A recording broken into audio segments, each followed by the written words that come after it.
Senhoras e senhores, bom dia. Estamos aqui para mais um podcast, visando com isso dar a vocês algumas informações básicas, nada profundo, com vistas à orientação para suas operações no mercado nesse dia. Meu nome é professor Aécio Flávio Lemos, não sou nenhum gênio, apenas coleto informações e dou algumas opiniões baseadas na minha experiência acadêmica e mais a experiência prática de estar acompanhando a Bolsa há 50 anos. O mercado hoje na Ásia está em baixa, poucos países estão em alta. Na Europa o mercado também funciona em baixa. Nos Estados Unidos se prevê que a Nasdaq, S&P e Russell vão para cima e Dow Jones para baixo.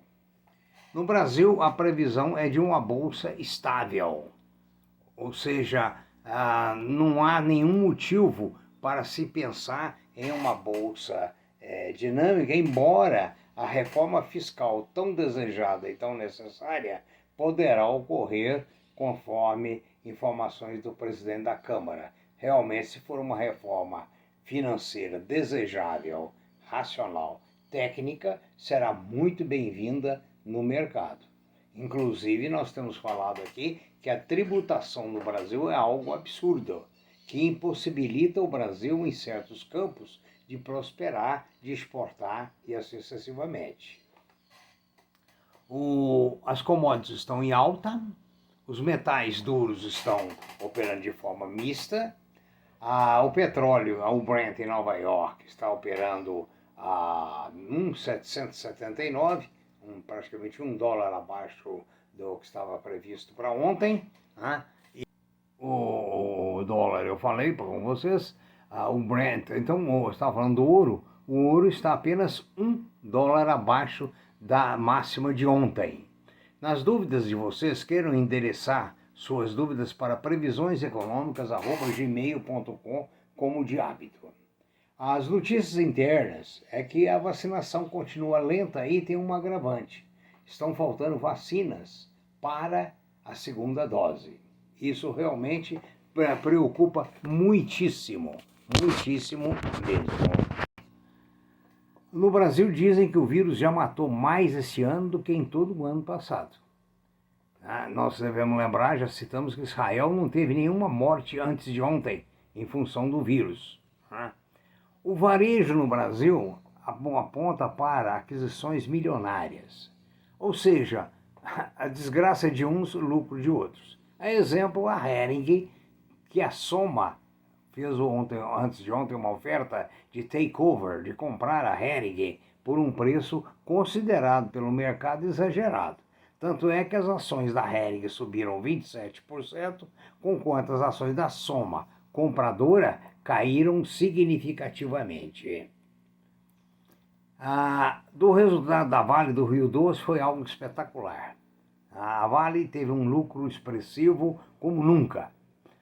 Por outro lado, as refinarias da Petrobras estão operando em nível muito tímido, a desejar. Deve ser por causa do consumo, que com a epidemia tem caído muito. Hoje saiu o balanço da WEG. A WEG é a multinacional brasileira dentro da área de tecnologia. Então, se espera realmente que a WEG traga boas notícias, como tem trazido nos semestres anteriores. E, finalmente, uma notícia boa é que o Banco Central diz que os estrangeiros já refizeram as posições de investimento no Brasil. Ou seja, os investimentos estrangeiros no Brasil estão em ritmo normal, digamos assim. E isso é uma notícia muito boa, porque nós precisamos de capital estrangeiro. Eu prometi falar hoje com vocês sobre a questão da aposentadoria. A aposentadoria se torna cada vez mais crítica no Brasil e você, jovem, tem que prestar muita atenção a esse problema. Veja bem, algum tempo atrás eu assisti uma reportagem na CNN em que um senhor dizia que, quando trabalhava, ele tinha uma média de renda de 3 salários mínimos. aposentou, passou para um salário mínimo. Eu disse na ocasião, no podcast que abordava essa questão, que ele passou a não comer mais verduras e frutas, em função exatamente da queda da renda.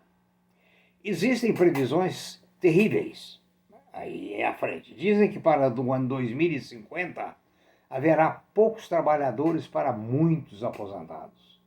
Em 2075, se prevê um caos da aposentadoria com o número de pessoas no trabalho e o número de aposentados. Por quê, gente? A longevidade aumentou demais.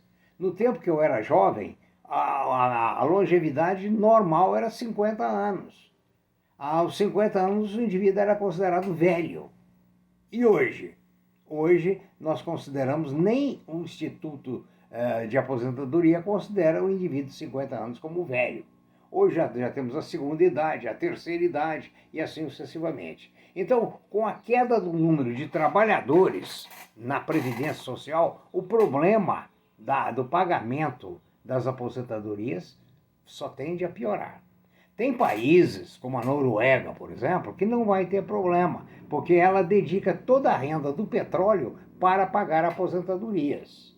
Então, eles não terão problema. Nós aqui não, nós temos uma previdência de saúde boa em relação aos outros países, mas as finanças péssimas, estragadas por governos anteriores que gastaram as reservas técnicas do INSS. Não é o que aconteceu com a Previ. A Previ do Banco do Brasil não gastou as suas reservas técnicas, ela acumulou as reservas. Por isso ela tem hoje condições de aguentar a pagar o complemento de aposentadoria razoável.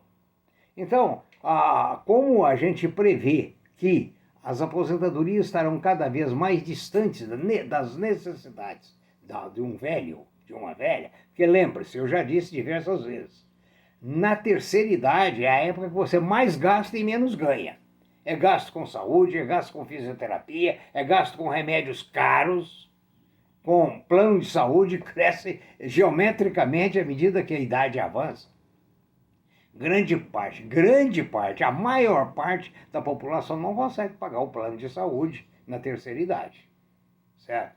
Então, eu sugiro que vocês façam previdência complementar. Recorram, não sei se fundo de pensão, recorram a um banco, há diversos bancos fortes, não vá para banquinho não. Banquinho que oferece taxas altas, corre deles. Né? Então, procura um banco, aplica que seja R$100 por mês, comece com R$100, passe para 200, passe para 300, vá onde você puder. Mas não deixe de fazer um fundo para a sua aposentadoria. Agora, examine muito bem esse fundo. Analise muito, porque de malandro e safado, o mercado está lotado. Isso não tenha dúvida nenhuma. Né? Então, você não pode resolver um problema e criar outro. Existem muitos planos, muitos fundos de aposentadoria razoáveis no mercado. Bom mesmo nós não temos, não. Nós não temos, não, porque os nossos fundos de pensão remuneram a reserva técnica de uma forma, digamos, modesta. Vamos dizer assim, vamos colocar a palavra modesta. Não segue aquela dinâmica que tem em países desenvolvidos. Então, por favor, tenha muito cuidado, programe a sua terceira idade. Eu programei a minha, certo? Eu sou membro de um fundo de pensão, certo? Esse fundo de pensão é que me salva, porque o que eu recebo do INSS mal dá para cobrir os remédios, medicamentos e pagamentos médicos, principalmente médicos de primeira qualidade que não estão vinculados a planos de saúde. Espero que você lembre que hoje a longevidade vai a 80, não sei oficialmente, mas é comum você ver gente de 80 anos por aí. Antigamente, no meu tempo, 50 anos era a hora da bengala, ou seja, já era considerado um velhinho. Tanto é que a aposentadoria era com 30 anos de serviço. Então, o indivíduo que entrasse para a força de trabalho aos 20, aos 50 tinha direito à saída, certo? Então, tenha cuidado, cuide do seu futuro, porque eu digo para você de experiência própria, muita experiência própria. Não é fácil a terceira idade. Uma boa semana, pense bem, Analise seus investimentos, diversifique os seus investimentos, corra dos investimentos duvidosos e daqueles que fazem promessas milionárias. Promessas milionárias é símbolo da mentira, ok? Tenham um bom dia, bons negócios, prudência, caldo de galinha não mata ninguém. E sempre procure a tradição. Um bom dia.